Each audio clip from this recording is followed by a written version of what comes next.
Assalamualaikum warahmatullahi wabarakatuh. Perkenalkan, nama saya Elma Hodimah. Kami dari kelompok 3 PGPAUD 2 mata kuliah Psikologi Pendidikan dengan dosen pengampu Ibu Eva Gustiana MPSI. Di sini kami akan membahas materi tentang perkembangan siswa atau peserta didik. Materi pertama yaitu tentang hakikat perkembangan siswa atau peserta didik akan disampaikan oleh saya sendiri. Hakikat perkembangan siswa atau peserta didik. Yang pertama, pengertian perkembangan siswa atau peserta didik. Perkembangan didefinisikan sebagai kemajuan menuju kedewasaan. Perkembangan siswa atau peserta didik adalah sebuah perubahan yang terjadi secara bertahap pada aspek psikis, yaitu kemampuan, emosi, dan keterampilan setiap individu untuk menuju ke arah yang lebih sempurna dalam kurun waktu tertentu secara kontinu untuk mendapatkan suatu hal dalam jangka waktu sepanjang hayat. Faktor-faktor yang mempengaruhi perkembangan siswa atau peserta didik. Yang pertama, ada faktor yang berasal dari dalam individu, yang kedua, ada faktor yang berasal dari luar individu, dan yang ketiga yaitu ada faktor umum. Faktor yang berasal dari dalam individu. Faktor yang berasal dari dalam individu yaitu yang pertama ada bakat atau pembawaan. Bakat merupakan sesuatu yang dimiliki oleh setiap individu atau sering juga disebut sebagai keahlian. Yang kedua, sifat-sifat keturunan. Sifat keturunan merupakan sifat yang diperoleh dari orang tua atau keluarga terdekat. Hal ini dapat berupa keturunan fisik ataupun mental. Misalnya keturunan fisik yaitu seperti bentuk muka, bentuk wajah, bentuk badan, ataupun suatu penyakit. Sedangkan sifat mental yaitu seperti pemarah, pemaaf, pemalas, pendiam, ataupun menjadi seorang yang pintar. Yang ketiga yaitu dorongan dan intrinsik. Dorongan adalah hal yang membuat seseorang untuk melakukan sesuatu hal. Sedangkan naluri adalah kesanggupan atau ilmu yang tersembunyi untuk menyuruh atau membisikkan kepada manusia bagaimana melakukan dorongan batinnya. Faktor yang berasal dari luar individu. Hal yang biasanya mempunyai peranan besar dalam perkembangan anak yaitu faktor dari luar, seperti makanan, iklim, kebudayaan, ekonomi, ataupun kedudukan anak dalam lingkungan. Faktor umum. Faktor ini merupakan gabungan antara faktor dari dalam dan faktor dari luar individu. Dapat berupa intelijensi, jenis kelamin, kesehatan, ataupun ras. Materi kedua yaitu proses perkembangan siswa atau peserta didik akan disampaikan oleh Dede Triani. Assalamualaikum warahmatullahi wabarakatuh. Perkenalkan, nama saya Dede Triani dari PGPAUD semester 2. Proses perkembangan siswa atau peserta didik. Yang ke-1 yaitu perkembangan siswa atau peserta didik usia 2-6 tahun. Yaitu ada perkembangan fisik. Perkembangan fisik yaitu perubahan fisik. Yang kedua perkembangan otak. Yang ketiga keterampilan motorik, kesehatan, dan perkembangan kognitif, perkembangan sosial emosional. Yang kedua yaitu perkembangan siswa atau peserta didik usia sekolah dasar, yaitu A. Perkembangan fisik, perubahan fisik, perkembangan otak dan sistem saraf, keterampilan motorik, kesehatan, perkembangan kognitif, dan perkembangan sosial emosional. Yang ketiga yaitu perkembangan siswa atau peserta didik usia sekolah menengah. A. Yaitu perkembangan fisik, B. Perkembangan kognitif, dan C. Perkembangan sosial emosional.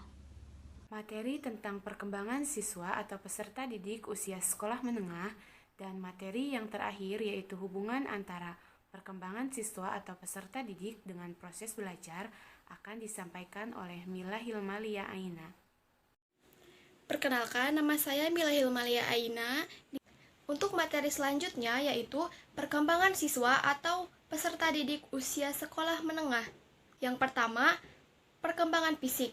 Selama periode tahun ini, pertumbuhan fisik, emosional, dan intelektual terjadi dengan kecepatan yang memusingkan, menantang peserta didik sebagai remaja untuk menyesuaikan diri dengan suatu bentuk tubuh baru identitas sosial, dan memperluas pandangannya tentang dunia. Kecepatan perkembangan seksual remaja dewasa bervariasi.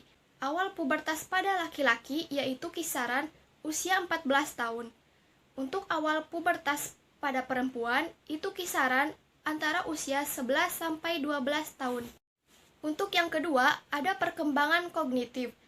Peserta didik pada tahap ini dapat mempertimbangkan kemungkinan masa depan, mencari jawaban, menangani masalah, dan fleksibel dan menarik kesimpulan atas yang mereka tidak mengalaminya secara langsung.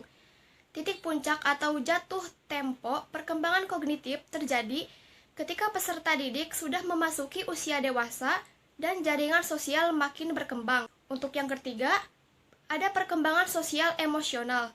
Salah satu tugas perkembangan selama masa remaja adalah menyelesaikan krisis identitas, sehingga diharapkan terbentuk suatu identitas diri yang stabil pada akhir masa remaja. Remaja yang berhasil mencapai suatu identitas diri yang stabil akan memperoleh suatu pandangan yang jelas tentang dirinya, memahami perbedaan dan persamaannya dengan orang lain, menyadari kelebihan dan kekurangan diri sendiri, penuh percaya diri, tanggap terhadap berbagai situasi, mampu mengambil keputusan penting, mampu mengantisipasi tantangan masa depan, serta mengenal perannya dalam masyarakat. Untuk materi selanjutnya yaitu hubungan perkembangan siswa atau peserta didik dengan proses belajar. Gaya belajar kita adalah kunci untuk mengembangkan kinerja dalam pekerjaan, di sekolah, dan di dalam situasi-situasi antara pribadi. Pengalaman belajar seseorang sangat erat kaitannya dengan gaya belajar. Cara belajarnya yang dipengaruhi oleh berbagai variabel, yaitu faktor fisik, emosional, sosiologis, dan lingkungan. Sebagian orang misalnya hanya dapat belajar dengan baik dalam ruangan yang sejuk, sedangkan yang lain akan mengantuk bila dalam keadaan sejuk. Pada awal pengalaman belajar, langkah pertama yang perlu dilakukan ialah mengenali modalitas kita visual, yaitu bagaimana menyerap informasi dengan mudah. Apakah modalitas kita visual itu belajar melalui apa yang dilihat? Apakah auditorial, yaitu belajar melalui apa yang didengar? Ataukah kinestetik, yaitu belajar melalui gerak dan sentuhan?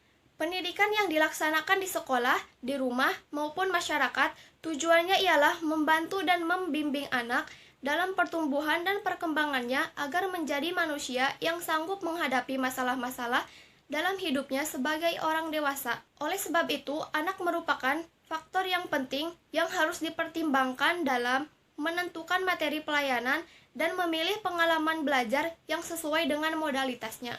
Baik, saya akan menyampaikan kesimpulan dari materi perkembangan siswa atau peserta didik.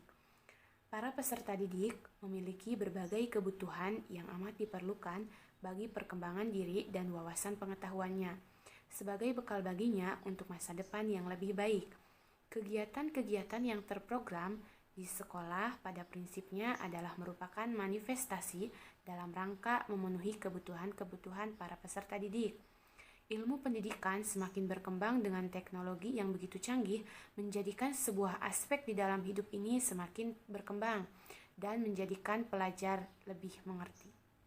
Sekian presentasi dari kelompok kami, semoga bermanfaat. Wassalamualaikum warahmatullahi wabarakatuh.